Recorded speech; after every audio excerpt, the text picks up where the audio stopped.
মুসলমান ইমানদার আল্লাহর গোলাম, এরা নবীর উম্মতের দল। আল্লাহ পাক রব্বুল আলামিন জাহান্নামকে 1000 বছর পর্যন্ত জ্বালাইলেন। 1000 বছর পর্যন্ত জাহান্নামকে জ্বালানোর পরে জাহান্নামের আগুন লাল বর্ণ ধারণ করলো। আল্লাহ পাক রব্বুল আলামিন ফেরেশতাগুলোকে ডাক দিয়ে বলে, ফেরেশতার দল, জাহান্নামের আগুনকে আরো 1000 বছর পর্যন্ত জ্বালাও। আল্লাহ পাকের ফেরেশতাগুলো ডাক দিয়া বলে, ও আল্লাহ, জাহান্নামকে এই পরিমাণ জ্বালানো হয়েছে, তোমার কোন বান্দা এই পরিমাণ জাহান্নামের আগুন সহ্য করতে পারবে না। এবার আমার মালিক ডাক দিয়া বলে, ফেরেশতার দল, যে বান্দাকে আমি আল্লাহ পাক রব্বুল আলামিন এত নাজ ও নিয়ামত দান করলাম, এই আমি আমার বান্দাকে এত নিয়ামত দিলাম, প্রত্যেকটা দিন আমার বান্দার জন্য সূর্যের আলোর ব্যবস্থা করলাম, কোনোদিন বিন চাইলাম না। আমি আল্লাহ আমার বান্দাগুলোর জন্য তারকা তারা লাইটের ব্যবস্থা করলাম, কোনোদিন বিল চাইলাম না। সমুদ্রের মধ্যে মাছের ব্যবস্থা করেছি, আমার বান্দা বান্দিগুলা যেন ঠিকভাবে খায়। যেই বান্দাগুলাকে এত নাজ ও নিয়ামত দিলাম, আমার এই সমস্ত বান্দাগুলা এত নাজ ও নিয়ামত পাওয়ার পর আমার যেই বান্দাগুলা আমি আল্লাহর ইবাদত করে না, বন্দেগী করে না, দাসত্ব করে না, গোলামি করে না, ওই বান্দাগুলাকেও আমি আল্লাহ কিয়ামতের ময়দানে স্মরণ রাখবো না। যেই সমস্ত আমার বান্দাগুলা দুনিয়ার মধ্যে আমি আল্লাহকে ভুলে গিয়েছি, ওই বান্দাগুলাকেও আমি আল্লাহ তাআলা স্মরণ রাখতে চাই না, ওদেরকে আমি কঠিন থেকে কঠিন আযাব দিব। এই জন্য ফেরেশতার দল আরো 1000 বছর পর্যন্ত জাহান্নামের আগুনকে জ্বালা। ও নবীর উম্মতের দল, জাহান্নামের আগুনকে যখন আরো 1000 বছর পর্যন্ত জ্বালানো হলো, জাহান্নামের আগুনকে 1000 বছর পর্যন্ত জ্বালানোর পর জাহান্নামের আগুন এবার সাদা আকৃতি ধারণ করলো। আল্লাহ পাক ডাক দিয়া বলে, ফেরেশতার দল, জাহান্নামের আগুনকে আরো 1000 বছর পর্যন্ত জ্বালা। আল্লাহ পাকের ফেরেশতাগুলা বলে, আল্লাহ, 3000 জাহান্নামকে জ্বালায়া জাহান্নামের আগুনের যে এত তাপ তোমার বান্দা বান্দি সহ্য করতে পারবে না। আল্লাহ পাক ডাক দিয়া বলে, ফেরেশতার দল, আরো 1000 বছর পর্যন্ত জ্বালাও।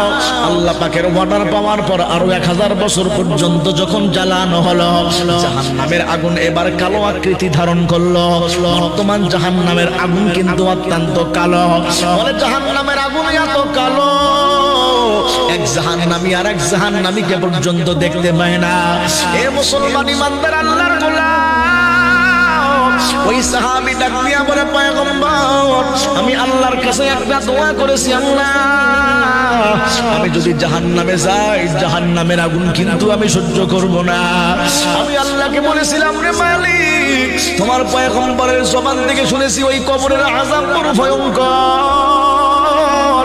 আমলহীন অবস্থায় যদি ওই কবরের মধ্যে যায়, দুই পাশের মাটি এমন জোরে চাপ মারবে, এক পাজরের হাড় আর এক পাজরের মধ্যে ঢুকে যাবে। ও আল্লাহ, আমি সহ্য করতে পারবো না রে মালিক। ও পয়গম্বর, এই জন্য আমি আল্লাহর কাছে দোয়া করেছি, ও আল্লাহ, তুমি যদি আমাকে কোনো শাস্তি দিতে চাও, ওই শাস্তিটা তুমি আমারে দুনিয়ায় দাও, মরণের পরে আমার যেন কোনো শাস্তি না হয়। আল্লাহর বান্দা যখন আল্লাহর কাছে এমন দোয়া করছি, আল্লাহ পাক রব্বুল আলামিন সাহাবীর দোয়া কবুল করেছে।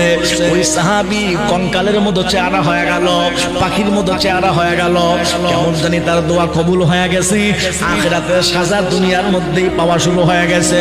আমার মায়ার নবী ধমক দিয়া বলে, সাহাবী, তুই কেন আল্লাহর কাছে এমন দোয়া করছো? তুই তো আল্লাহর কাছে এই দোয়া করবি, আল্লাহকে বলবি, রে আল্লাহ, রব্বানা আতিনা ফিদ দুনিয়া হাসানা ওয়া ফিল আখিরাতি হাসানা ওয়া কিনা আযাবান্নার। রাসূল সাহাবীকে ধমক দিয়া বললেন, এ সাহাবী, তুই তো মালিকের কাছে এমন দোয়া করবি, মালিককে বলবি যে, ওগো মালিক, তুমি আমাকে আখিরাতেও শান্তি দাও, দুনিয়াতেও দাও। যে আল্লাহ করে আখিরাতে শান্তি দিতে পারে, ও আল্লাহ তো দুনিয়াতেও শান্তি দিতে পারে। আল্লাহ দুনিয়াও শান্তি দিবে, আখিরাতেও শান্তি দিবে। চাবি তুই তো মালিকের কাছে, দুনিয়াও চাবি, আখিরাতও চাবি। এজন্য আমার ভাইরা, আল্লাহর কাছে দুনিয়া চাওয়া কোনো বাধা নাই। আল্লাহর কাছে দুনিয়া চাইতে মধ্যে কোনো নিষেধ নাই, বরং দুনিয়া যেহেতু ওয়াসাইলের মাধ্যমে চলে, দুনিয়া যেহেতু দুনিয়ার মাধ্যমে চলে, দুনিয়া যেহেতু টাকা পয়সার মাধ্যমে চলে, আপনার কাছে যদি টাকা না থাকে, আপনার কাছে যদি সম্পদ না থাকে, আপনি বড় ধরনের গুনাহের মধ্যে নিমজ্জিত হওয়ার সম্ভাবনা কিন্তু থেকেই যায়। এমনকি ঈমান নষ্ট হওয়ার পর্যন্ত সম্ভাবনা থেকে যায়। মানুষ টাকার কারণে, মানুষ পয়সার কারণে, মানুষ সম্পদের কারণে ঈমানটা পর্যন্ত বিক্রি করে দিচ্ছে। আমার ভাইরা, এই লালমনিরহাট কুড়িগ্রামে দুর্বল মুমিনরা 50,000 টাকার বিনিময়ে, 60,000 টাকার বিনিময়ে তারা ঈমানকে পর্যন্ত নষ্ট করে দিচ্ছে। এজন্য সম্পদ থাকা এটা কিন্তু কোনো দোষের বিষয় না। আপনার সম্পদ থাকবে, আল্লাহর রাস্তায় আপনি খরচ করবেন, কোনো বাধা নাই। সম্পদ আল্লাহর রাস্তায় খরচ করলে আল্লাহর পক্ষ থেকে সওয়াব আল্লাহ পাক রব্বুল আলামিন দান করে দিবেন। এজন্য আমার ভাইরা, সম্পদ যদি আপনার থাকে, আপনার সুদি কারবারে যাওয়া লাগবে না। আল্লাহ না করুক আপনার কোনো আপনজন, আপনার কোনো আপনজন বিপদের মধ্যে পড়েছে, হাসপাতালের মধ্যে গিয়েছে, আপনার 50,000 টাকা দরকার, 60,000 টাকা দরকার, 1 লক্ষ টাকা দরকার। আপনার এমন কোনো আপনজন নাই যার কাছে আপনি টাকা চাবেন, সে আপনাকে টাকা দিবে। কিন্তু শেষ পর্যন্ত কি হলো? টাকা না থাকার কারণে, সম্পদ না থাকার কারণে সুদের উপর টাকা নিয়ে আপনাকে আপনার স্ত্রীর ট্রিটমেন্টের ওষুধের জন্য টাকা দেওয়া লাগতেছে। যদি আপনার সম্পদ থাকতো তাহলে তো আপনাকে এই সুদি কারবারের মধ্যে জড়িত হওয়া লাগতো না। এজন্য সম্পদ আল্লাহর কাছে চাওয়া এটা কোনো সমস্যা না। রাসূল করিম সাল্লাল্লাহু আলাইহি সাল্লাম তিনি পর্যন্ত আল্লাহর কাছে দোয়া করেছেন, আল্লাহুম্মা ইন্নী আসআলুকাল হুদা ওয়াত তুকা ওয়াল আফাফা ওয়াল গিনা।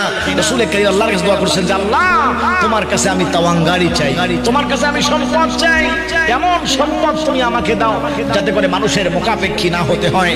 এজন্য আমার ভাইরা, সম্পদ থাকা কোনো সমস্যা নাই।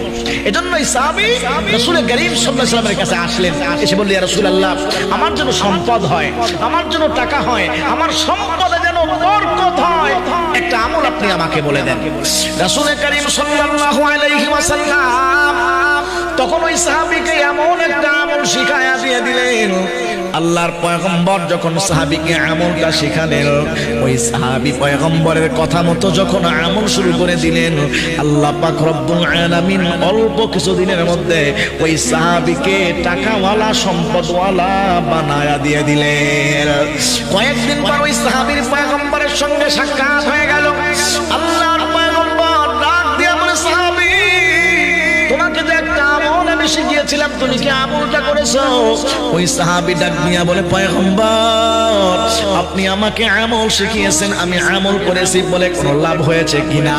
ওই সাহাবী ডাক দিয়া বলে, পয়গম্বর, আপনার কথা মতো যখন আমি আমল করা শুরু করে দিলাম, আল্লাহ পাক আমার সম্পদের মধ্যে এত বরকত দেওয়া শুরু করেছে। ও পয়গম্বর, উঠে রাখার জায়গা নাই, দুম্বার ঘরের মধ্যে দুম্বা রাখার জায়গা নেই। ও পয়গম্বর, যেখানেই তাকাই শুধু আমার মাল আর মাল, আমার সম্পদ আর সম্পদ। আল্লাহ পাক আমলের কারণে আমাকে সম্পদওয়ালা বানিয়ে দিয়েছে। এর নবীর উম্মতের দল, ওই সাহাবী কোন আমল করেছেন, সেই আমল করার কারণে সাহাবী এত টাকাওয়ালা, সম্পদওয়ালা হয়ে গেল। পয়গম্বরে আরবি ডাক দিয়া বলে, সাহাবী, যখন তুমি ঘরের মধ্যে যাইবা, ডাইরেক্ট ঘরের মধ্যে না ঢুকিয়া দরজায় দাঁড়াইয়া কয়েকবার সূরাতুল ইখলাস, কুল হু সূরা তুমি বরকতের নিয়াতে পড়বা। তুমি ব্যবসা বাণিজ্য করো, ওই ব্যবসা বাণিজ্যের ফাঁকে ফাঁকে তুমি কুল হু সূরা তেলাওয়াত করো। আল্লাহর কাছে মনে মনে বলো, আল্লাহ, তোমার পয়গম্বরের জবান থেকে শুনেছি বরকতের নিয়াতে সূরা ইখলাস পড়লে নাকি সম্পদে, ব্যবসার মধ্যে বরকত হয়। এ সাহাবী, তুমি বরকতের নিয়াতে সূরা ইখলাস পাঠ করো। ওই সাহাবী লাগিয়া বলে, পয়গম্বর, আপনার কথা মতো বরকতের নিয়াতে যখন আমি সূরাতুল ইখলাস তেলাওয়াত শুরু করলাম, যখনই আমি সময় পাই বরকতের নিয়াতে সূরা ইখলাস তেলাওয়াত করি, আল্লাহ পাক রব্বুল আলামিন এই সূরা ইখলাসের বদৌলতে, আমলের বদৌলতে অল্প সময়ে আমাকে টাকাওয়ালা, সম্পদওয়ালা বানিয়ে দিয়েছে। ও পয়গম্বর, এত সম্পদওয়ালা আল্লাহ বানাইছে, আমি একাই খাই না, প্রতিবেশীদেরও দেই, তাও খায়, তারপরেও সম্পদ কমে না। দিন যত বাড়ে সম্পদ তত বাড়ে। সব করেছেন আমার আল্লাহ। এই জন্য আমার ভাইরা, সূরাতুল ইখলাস অনেক দামি একটা সূরা, যদিও অনেক ছোট সূরা। এই সূরাটা এমন একটা সূরা, যেই সূরার মধ্যে আল্লাহ পাক রব্বুল আলামিন তাদের পরিচয়, আল্লাহ পাকের নামাজের পরিচয়টা আল্লাহ বর্ণনা করেছেন। আল্লাহ পাক সূরা ইখলাসের মধ্যে বলেন, কুল হুয়াল্লাহু আহাদ। ও নবী আপনি বলেন আল্লাহ পাক রব্বুল আলামিন, তিনি এক, তার কোনো শরীক নাই। আল্লাহ পাক সূরা ইখলাসের মধ্যে আল্লাহর ওয়াহদানিয়াতকে বর্ণনা করেছেন। এ নবীর উম্মতের দল, কথাগুলো দিনের কান দিয়ে বুঝো। ও ইহুদিরা বলে, তারা বলে আল্লাহ হলো দুইজন, একজন হলেন আল্লাহ আর একজন হলেন আল্লাহর পুত্র হযরতে উযাইর, সে হলো আল্লাহ। একজন হলেন আল্লাহ আর একজন উযাইর, দুইজনেই মিলে হলো দুই আল্লাহ। ও মুসলমান, খ্রিস্টানরা বলে আল্লাহ হলো তিনজন, একজন হলেন আল্লাহ আর একজন হলেন মারিয়াম, সে হলো আল্লাহর বিবি, আর হযরতে ঈসা সে হলো আল্লাহর সন্তান। খ্রিস্টানরা বলে আল্লাহ হলো তিনজন, একজন হলেন আল্লাহ আর একজন মরিয়ম আর একজন হলো ঈসা, এই তিনজনে মিলে তিন খোদা। ইহুদিরা বলে আল্লাহ হলো দুইজন, একজন হলেন আল্লাহ আর একজন হযরতে উযাইর, এই দুইজনে মিলে দুই খোদা। আর হিন্দুরা বলে আল্লাহ দুইজনও নয়, আল্লাহ তিনজনও নয়। হিন্দুরা বলে 33 কোটি দেবতা সবগুলাই হলো আল্লাহ। জোরে বলি নাউযু বিল্লাহ। আল্লাহ পাক রব্বুল আলামিন সূরাতুল ইখলাসের মধ্যে তাই বর্ণনা করতেছে। আল্লাহ পাক ডাক দিয়ে বলে, পয়গম্বর আপনি কাফের বেঈমানদেরকে জানায়া দেন, আপনি মুশরিকদেরকে জানায়া দেন আল্লাহ পাক দুইজনও নয়, আল্লাহ পাক তিনজনও নয়, 33 কোটি দেবতাও কোনোদিন আল্লাহ হতে পারে না। ও নবী আপনি জানান, কুল হুয়াল্লাহু আহাদ।